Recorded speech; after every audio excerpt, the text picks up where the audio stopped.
मेरे प्रिय दर्शकों नमस्कार। प्रिय दर्शकों, ऋषि ज्योतिष में आपका स्वागत है। दर्शकों, जैसा कि आप मालूम है कि ऋषि ज्योतिष आपके द्वारा दी हुई कुंडली पर आपके आ रही समस्याओं के ऊपर विचार करके आपका मार्गदर्शन करता है। मेरा एक एक शब्द शास्त्रों के अनुरूप है और उन शास्त्रों के द्वारा जो योग बताए गए हैं उनको मैंने अपने अनुभव में देखा है। शास्त्रों में अशुभ के लिए उपाय भी बताए गए हैं। मनुष्य कर्म ही कर सकता है, फल देना तो उस ईश्वर के हाथ है।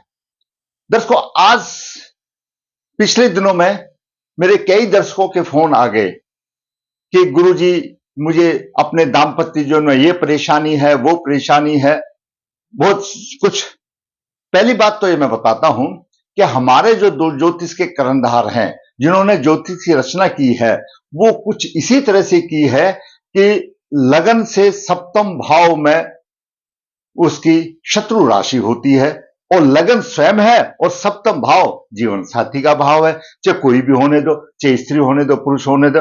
और देखिए, एक दूसरे के जब शत्रु भी होते हैं और फिर प्रेम से मिलना, कितना अजीब प्रसंग लिया है ज्योतिष में, और उसी का अध्ययन है। फिर भी उसमें मिलता है, अच्छा सुख मिलता है और परेशानियां भी आती हैं। तो वैवाहिक जीवन में क्या परेशानी आ सकती है, उसमें सबसे बड़ा काम तो सप्तम भाव का है। ये सप्तम भाव का है। आज वीडियो लंबा ना हो, इसलिए हम सिर्फ सप्तम भाव वैवाहिक जीवन से ही बात बताएंगे। सबसे बड़ा काम, सबसे बड़ा सप्तम भाव का है, क्योंकि वो जीवन साथी का भाव है। उसके साथ साथ उसके सहयोगी और भी भाव है, सहयोगी और भी बहुत भाव है। अष्टम भाव है, एकादश भाव है, द्वादश भाव है। क्यों? अष्टम भाव गुप्त अंगों का भाव है, एकादश भाव हमारी हर प्रकार की इच्छाओं पूर्ति का भाव है और द्वादश भाव सहवास सुख का भाव है। तो सप्तम भाव जीवन साथी का भाव हुआ और अष्टम भाव गुप्त अंगों का और एकादश भाव हमारी इच्छा पूर्ति का और द्वादश भाव तो कहीं ना कहीं इनकी भी कुछ समस्याएं आती हैं। जिनके स्वामी पीड़ित हो या कुछ हो तो उसमें भी कहीं कहीं न्यून अधिकता आ जाती है, लेकिन मुख्य रूप से है सप्तम भाव और सप्तमेश। तो हम आज सप्तम भाव, सप्तमेश और दाम्पत्य जीवन के विचार में करेंगे। आपकी कुंडली चाहे किसी की भी हो, किसी की भी कुंडली हो, उसमें यही नियम लागू होंगे। सबसे पहले सप्तमेश कुंडली में छठे, आठवें, 12वें में नहीं होना चाहिए। ये सप्तम भाव का स्वामी वो कुंडली में छठे, 8वें, 12वें भाव में हो तो दाम्पत्य सुख में परेशानी आती है। क्यों? छठे भाव में रोग शत्रु का भाव है, मधुरता नहीं होती, संबंध नहीं होते, कलह का वातावरण बनता है और जीवन साथी रोगी होता है और स्वयं भी क्रोधित होता है। अष्टम भाव में अगर सप्तमेश होगा तो दीर्घकालीन रोग होते हैं और पाप प्रभाव हो तो दाम्पत्य सुख नरक तुल्य बन जाता है, नरक तुल्य बन जाता है, चरित्र कमजोर बन जाता है। वो अलग बात है। अष्टम भाव में अगर शुभ ग्रह हो और शुभ प्रभाव हो तो धनी सुशाल मिलती है, लेकिन अगर पाप ग्रह हो तो समस्याएं आती हैं। पीड़ित हो, चाहे कोई शुभ ग्रह हो या पाप ग्रह हो, तो समस्याएं इस तरह आ जाती है, नरक तुल्य बन जाता है। अब बात करते हैं द्वादश भाव में। सप्तमेश द्वादश भाव में होगा तो क्या प्रभाव देगा? खर्चा अधिक करने वाली होगी, काम काज की तरफ ध्यान नहीं देगी और वातावरण फिर कलह का बनता है और खर्च तो जरूरी बात है। तो ये तीनों में नहीं होना चाहिए। उसके बाद सप्तम भाव से 6, 8, 12, ये सप्तम भाव है, इससे भी 6, 8, 12, 9, इससे छठा ये द्वादश ही पड़ता है, 8वां द्वितीय भाव और 12वां छठा पड़ता। तो यानी सप्तम भाव का स्वामी द्वितीय भाव में, द्वादश भाव में, छठे भाव में, अष्टम भाव में ये परेशानी देगा, दाम्पत्य जीवन में मधुरता नहीं देगी। अगर द्वितीय भाव में हो, सप्तमे द्वितीय भाव में, तो जीवन साथी जो है उसका स्वभाव दुष्ट प्रकृति का होगा और पाप प्रभाव हो तो चरित्र भी कमजोर हो सकता है। तो मैंने आपको सप्तम भाव, अगर सप्तम में सप्तम भाव का स्वामी छठे भाव में हो या अष्टम भाव में हो, द्वादश भाव में हो और द्वितीय भाव में हो तो मधुरता नहीं आती, और पाप प्रभाव हो तो नरक तुल्य बन जाता है और समस्याएं आ जाती है, चरित्र भी कमजोर बन जाता है। अब बात करते हैं सप्तम भाव में कौन सी राशि है, सम या विषम राशि। इस सप्तम भाव में कौन सी राशि है? अधिकतर ये देखा गया कि सम राशि में दाम्पत्य सुख अच्छा मिलता है, क्योंकि और विषम राशि में, विषम राशि 1, 5, 9 हो तो 1, 5, 9 यानी मेष राशि, सिंह राशि और धनु राशि, ये अग्नि तत्व राशि मानी गई है। तो जीवन साथी का स्वभाव पहले से ही उग्र होगा, तो उसमें समस्या आती है। अग्नि तत्व राशि में सप्तम भाव में शुक्र यहां पर अकेला नहीं होना चाहिए, क्योंकि शुक्र दाम्पत्य सुख देने वाला है और सुख कारक ग्रह है सप्तम भाव का, अकेला नहीं होना चाहिए, परेशानी देता है, उतना फल नहीं दे सकता और चरित्र संबंधित परेशानी आ जाती है। बेशक यहां पर सप्तम भाव में माल्य योग बनता है, मान लिया, तो उसकी दृष्टि तो लगन पर जाती है, मधुरता कम आती है और उसका जीवन साथी स्वार्थी हो जाता है। माल्य योग बनने के बाद भी उसका जीवन साथी स्वार्थी बन जाता है, तो मजा नहीं आता है। अब बात करते हैं लगन सप्तम में स्वयं राशि का चंद्रमा चंचल बनाता है। लगन भाव में हो चंद्रमा या सप्तम भाव में चंद्रमा हो तो चंचल बनते हैं और कहीं ना कहीं उनका मधुरता में थोड़ी बहुत कमी आ जाती है, चंचल स्वभाव के कारण मधुरता में आ जाती है। लग्नेश, एकादश, सप्तमेश, अष्टमेश की स्थिति, लगन का स्वामी, एकादश भाव का स्वामी, अष्टम भाव का स्वामी और सप्तमेश का स्वामी, इनकी स्थिति अच्छी होनी चाहिए। क्यों? एकादश भाव इच्छा पूर्ति का भाव है, लग्नेश स्वयं है, अगर वही पीड़ित होगा वही परेशानी होगा, और एकादश भाव आमदनी का भी है। जब आमदनी नहीं होगी किसी जातक की तो भी दाम्पत्य जीवन में कलह का वातावरण बनता है। और अष्टमेश क्योंकि गुप्त अंगों का भाव है, तो कहीं ना कहीं लग्नेश, एकादश और सप्तमेश और अष्टमेश इन के स्वामी की भी स्थिति अच्छी होनी चाहिए। लगन भी अच्छे, लगन का स्वामी भी अच्छा होना चाहिए, सब एकादश का स्वामी भी अच्छा होना चाहिए, सप्तमेश सप्तम भाव का स्वामी अच्छा होना चाहिए, अष्टम भाव का भी स्वामी। ये जहां पर इनकी अशुभ स्थिति होगी तो कहीं ना कहीं परेशानी आ जाती है। क्यों? इनका संबंध हमारे दाम्पत्य जीवन से है।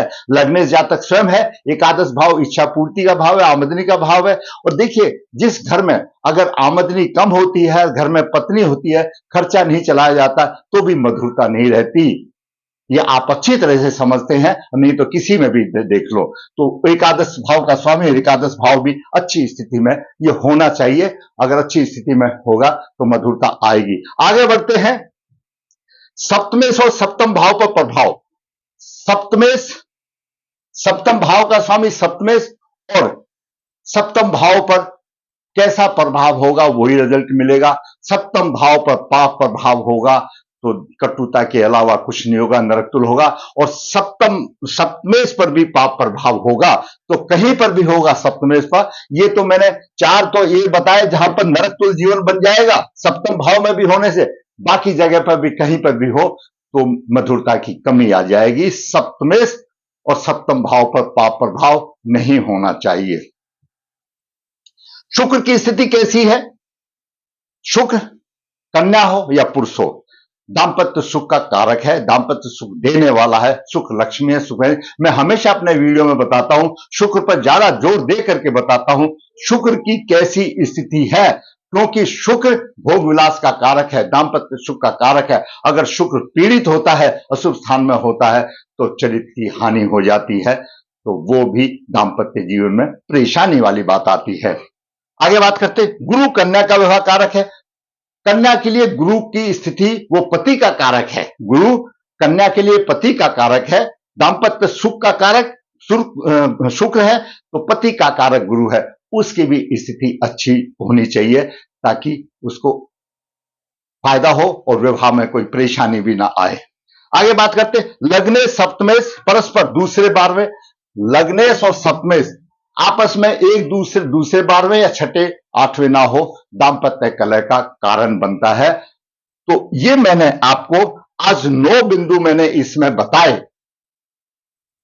अगर ये आपकी कुंडली में 9 बिंदु ये कम से कम है। वो एक अलग बात है, जब कुंडली मिलान करते तो दोनों का देखा जाता है, वो एक अलग चीज है। लेकिन खुद की कुंडली में ये सारे अगर 9 बिंदु 9 पॉइंट्स अगर अच्छे हैं तो दाम्पत्य सुख अवश्य मिलेगा। और ये जो 9 बिंदु हैं वो दाम्पत्य सुख में कुछ ना कुछ परेशानी का कारण बनते हैं। अभी संबंधित कुंडली में देखते हैं, ये स्त्री जातक की कुंडली है जो कि मेरे पास आई है, जिसका कि विवाह नहीं हो रहा, विवाह नहीं हो रहा। और ये सारे योग जो मैंने आपको बताए हैं उनका हम इसमें विचार करेंगे। स्त्री जातक का जन्म 21 सितंबर 1990 शुक्ल पक्ष 2 चित्रा चरण 1 शुक्रवार को हुआ। जन्म के समय पर मिथुन लगन है। मिथुन लगन में सप्तम भाव का स्वामी गुरु बनता है और सप्तमेश में शनि है, सप्तम भाव में शनि है।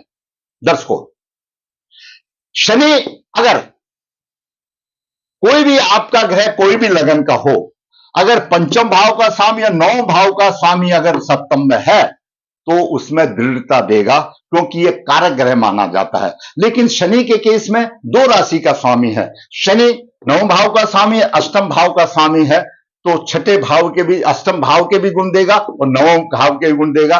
तो इतना परेशानी नहीं देगा यहां पर शनि, सप्तम भाव में शनि इतना परेशानी नहीं देगा, क्यों, भाग्येश भी है और उसको लगन को ऊंचा उठाएगा। लेकिन शनि पीड़ित नहीं होना चाहिए। शनि पहले ही पाप ग्रह है, एक क्योंकि भाग्य से चलेगा। अष्टम भाव का स्वामी है, तकलीफ तो देगा, लेकिन भाग्य से उसकी मूल त्रिकोण राशि चलेगा, विवाह में प्रबल देरी करेगा, लेकिन शनि पीड़ित नहीं होना चाहिए। तो शनि पर मंगल द्वादश भाव में अष्टम दृष्टि से शनि को पीड़ित कर रहा है। यहां पर यह समस्या आ गई, सप्तम भाव में शनि का भी प्रभाव आ गया और मंगल का भी आ गया, जैसा कि मैंने आपको बताया। साथ साथ मैं यही बात बताऊं, जैसा कि हमने बताया द्वादश भाव के लिए बताया था हमने, द्वादश भाव में मंगल हो गया, सहवास सुख का भी कमी आ गई। द्वादश भाव में मंगल सहवास सुख में कमी का कारण बन गया और मंगल ने सप्तम भाव की भी धज्जी उड़ा दी कि शनि वहीं पहले से है, तो सप्तम भाव में भी परेशानी आ गई। अष्टम भाव, मैंने अष्टम भाव का आपको जिक्र किया, अष्टम भाव गुप्त अंगों का भाव है और अष्टम भाव का स्वामी शनि है। ग्रहों की स्थिति आपकी कुंडली में कैसी भी होने दो, कोई पाप ग्रह देखे या ना देखे, चाहे सप्तमेश कितना भी शुभ ग्रह पर स्थान हो, कितना भी वो बली हो, कुछ भी होने दो, लेकिन अष्टम भाव में राहु है, अष्टम भाव में राहु है तो प्रबल पितृदोष होता है और ऐसा जातक या जातिका अपनी राह भटक जाती है। और वो शास्त्र ये भी बोला गया है कि वो अपने पीहर और ससुराल पक्ष में दोनों में परेशानी पैदा करती है। परेशानी अपने आप आ जाती है। जब दाम्पत्य कलह होता है तो आप विचार के देखिए, हम सभी सामाजिक है, तो फिर कन्या पक्ष वाले 2-4 आदमी जो जुड़े हैं वो ससुराल पक्ष में जाते हैं कुछ बातचीत करने के लिए, कुछ हल निकालने के लिए, वो सब एक परेशानी है जो इधर। तो अष्टम राहु प्रवर्तित दोष है और राहु की पंचम दृष्टि द्वादश भाव पर है। मंगल कोई पीड़ित करे तो द्वादश भाव की धज्जियां उड़ गई और द्वादश भाव जैसे मैंने बताया सहवास सुख है। यहां पर अष्टम भाव में राहु है, गुप्त अंगों का सुख नहीं, और अष्टम राहु एक से अधिक व्यवहार भी करा देता है और सहवास सुख में कमी आ गई, मंगल को पीड़ित कर रहा है इस जातिका की कुंडली में। अब द्वितीय सप्तम भाव में धनु राशि है, धनु राशि अग्नि तत्व राशि है, वैसे ही परेशानी आएगी। और द्वितीय भाव का स्वामी गुरु द्वितीय भाव में यानी सप्तम भाव का स्वामी उच्च राशि में है, ठीक है, परिवार की तो देगा, लेकिन राहु तो साथ में है तो वो भी शुभ फल नहीं दे रहा है, यहां पर पीड़ित है गुरु। परिवार उच्च राशि के फल देना अलग बात है, लेकिन सप्तम भाव के लिए परेशानी आ गई तो कहीं ना कहीं प्रभाव है। धन की तो हानि होगी, क्यों, कमाने वाला मंगल है तो खर्च करने वाला मंगल है, तो जुड़ेगा कहां से। लेकिन कुटुंब की अच्छी होगी, लेकिन पीड़ित होने की वजह से, और गुरु विवाह का कारक है, गुरु से सप्तम वक्री राहु है, विवाह में परेशानी आई, शादी में परेशानी आ गई। सप्तमेश द्वितीय भाव में होने दो, आपके भी किसी भी कुंडली में सप्तम भाव का स्वामी द्वितीय भाव में हो और पाप ग्रह से पीड़ित हो तो दुष्ट होता है, स्वभाव उनका खराब होता है और चरित्र बल कमजोर हो जाता है। अब बात कर रहे हैं शुक्र की। शुक्र तीसरे भाव में है और मंगल की दृष्टि में शुक्र पीड़ित है, तीसरे भाव में मंगल की दृष्टि में है। तो यहां पर भी क्योंकि शुक्र भोगलास का कारक है, मंगल ऊर्जा है, यहां पर भी चरित्र बल कमजोर होने की आशंकाएं रहती है, तो शुक्र भी उसका पीड़ित हो गया और दाम्पत्य सुख में परेशानी वाली बात आ गई। तो मैंने आपको सप्तमेश की स्थिति बताई, ध्यान बताया, सप्तम भाव में कौन सी राशि के बताया, शुक्र सप्तम अकेला नहीं होना चाहिए, वो मैंने प्रभाव बताया। लगन सप्तम में स्वराशि का चंद्रमा चंचल, वो भी मैंने बताया, लगन में हो या सप्तम भाव में स्वराशि का चंद्रमा, वो भी बताया। लग्नेश एकादश सप्तमेश और अष्टमेश की स्थिति वो भी मैंने बताई, उसकी शुभ होनी चाहिए। क्यों? लग्नेश जातक स्वयं है, अष्टमेश गुप्त अंगों का स्वामी, एकादश अपना इच्छा पूर्ति का भाव है, तो मैंने आपको ये भी, और सप्तम भाव जीवन साथी का है, वो शुभ स्थिति में होनी चाहिए। सप्तम भाव पर पाप प्रभाव मैंने आपको कुंडली में बताया, जो यहां बताया तो कुंडली में बताया, शादी नहीं हो रही, दाम्पत्य सुख में परेशानी आ रही है। शुक्र की स्थिति, शुक्र भी पीड़ित हो गया। गुरु का व्यवहार कारक है, गुरु भी अशुभ स्थान पर हो गया। और अभी गोचर की बात करें तो अभी गुरु वृषभ राशि में है, इससे पहले मेष राशि में था। अगर लगन से मेष राशि में हो तो गुरु इसको सीधा देखता था, विवाह हो जाना चाहिए था, नहीं हुआ। तो वो भी गुरु भी जब ऐसे योग होते हैं तो कारक ग्रह भी आंखें बंद करके चला जाता है और परेशानी आती है, क्योंकि कन्या का विवाह गुरु ने ही कराना है। तो गुरु भी अशुभ स्थान पर हो गया, पीड़ित हो गया, और शनि हो गया तो देरी का कारण बन गया, और मंगल की दृष्टि हो गई और बाधा पे बाधा हो गया। ऐसा कहा जा सकता है कि इस जातिका को दाम्पत्य सुख मिलने में परेशानी आएगी और विवाह में परेशानी आएगी, और ऐसे अविवाहित भी हो सकता है, कहा नहीं जा सकता, क्यों? सप्तम भाव की धज्जिया उड़ गई और अष्टम राहु आ गया, ये परेशानी वाली बात आ गई। चंद्र लग्नेश और सप्तमेश, लग्नेश बुध है, सप्तमेश गुरु है, एक दूसरे से आगे पीछे है। विवाह हो जाने के बाद भी दाम्पत्य कलह रहेगा, उनकी मधुरता नहीं रहेगी, तो इसका भी निवारण करना चाहिए। तो आज का विचार था वैवाहिक सुख, सप्तम भाव और सप्तम भाव पर विचार, अष्टम एकादश द्वादश भाव का सहयोग इसमें होता है। मैंने बताया अष्टम भाव का, द्वादश भाव का, एकादश भाव का दाम्पत्य सुख के लिए सहयोग होता है, वो भी सहयोग इस जातिका को नहीं है। दर्शकों, शादी नहीं हो रही, 90 की है, अभी समझो 34 साल पूरे होने वाले हैं, चाहे लड़की हो या लड़का, मां बाप की नींद खराब हो जाती है। भाई शादी तो सबकी होनी चाहिए, जीवन साथी सबको मिलना चाहिए, लेकिन ऐसे ग्रह में परेशानी आती है। अष्टम राहु हो, मोटे तौर पर अष्टम राहु हो और सप्तम भाव में शनि हो और मंगल का प्रभाव हो तो समस्या आ जाती है। सप्तमेश पीड़ित हो और शुक्र भी पीड़ित हो, दाम्पत्य सुख नहीं मिलता। अगर चंद्र लगन से जाए तो सप्तम भाव में मीन राशि बनती है, मीन राशि का स्वामी गुरु उच्च राशि में है, तो शास्त्र यह भी कहता है ऐसी जातिका के कई विवाह हो सकते हैं। अष्टम राहु ही एक स्थिति पैदा कर देता है, एक से दो अधिक विवाह कर देते हैं, और ये चंद्र लगन से गुरु उच्च राशि में हो गया, जहां पर भी स्थिति बन जाती है। कई विवाह का कारण मैंने आपको पहले भी वीडियो में बताया। दर्शकों, ज्योतिष शास्त्र पुराना है, पहले जो समृद्ध आदमी थे, राजा महाराजाओं थे, उनकी कई रानियां होती थी, शौक होता था। आज हमारे कुछ इलाके भी ऐसे भी है, जैसे राजस्थान में जाओ, जो राजशाही, जो ठाकुर, जिसमें ठाकुर खाना जो जिसको कहा जाता है, हवेली वाले जिसको बोला जाता है, उनके अभी कुछ दिनों तक, आजादी तक भी ये प्रथाएं थी। अब भाई इसने अगर एक ही शादी किया है तो उसको बोला जाता कुछ नहीं, तो दो तीन तो आमा से आम हो जाती। लेकिन अभी क्या है, हमारे देश में कानून है, एक ही शादी का है, जब एक पत्नी है तो दूसरी शादी नहीं हो सकती। लेकिन ग्रहों का प्रभाव कहीं ना कहीं दे देता है, अगर शादी भी हो गई और ऐसा है तो दूसरी शादी नहीं हो सकती। कहीं प्रेम भाव होता है, प्रेमलाप होता है, या तलाक हो जाता है, दूसरे होते, इस तरह की अशुभ स्थितियां भी बन जाती हैं। तो ग्रह का यह प्रभाव है। उसके उपाय की बात करें हम संबंधित कुंडली से, क्यों इसकी कुंडली ऐसी आई है और मैंने आपको ये 8-9 पॉइंट सब उसी में मैंने बता दिए हैं। उपाय की बात करें, राहु की 9 दृष्टि से सूर्य भी पीड़ित है और चंद्रमा भी पीड़ित है शनि से। चंद्रमा लगन भी पीड़ित है राहु की, और इधर शुक्र भी पीड़ित है मंगल से। गुरु केतु का चांडाल योग बन रहा है। इन सब दोषों की निवारण करना चाहिए। शनि मंगल का जो विषयोग हो रहा है, शनि को मंगल पीट रहा है, इनकी शांति करानी चाहिए। अष्टम राहु प्रबल पितृदोष है, शनि पीड़ित है, चंद्रमा पीड़ित है, तो दोषों की तो कोई कमी नहीं। जब चंद्रमा भी पीड़ित है और सूर्य भी पीड़ित है और लग्नेश बुध पर भी मंगल का प्रभाव है, शत्रु है, तो कहीं ना कहीं परेशानी तो आई।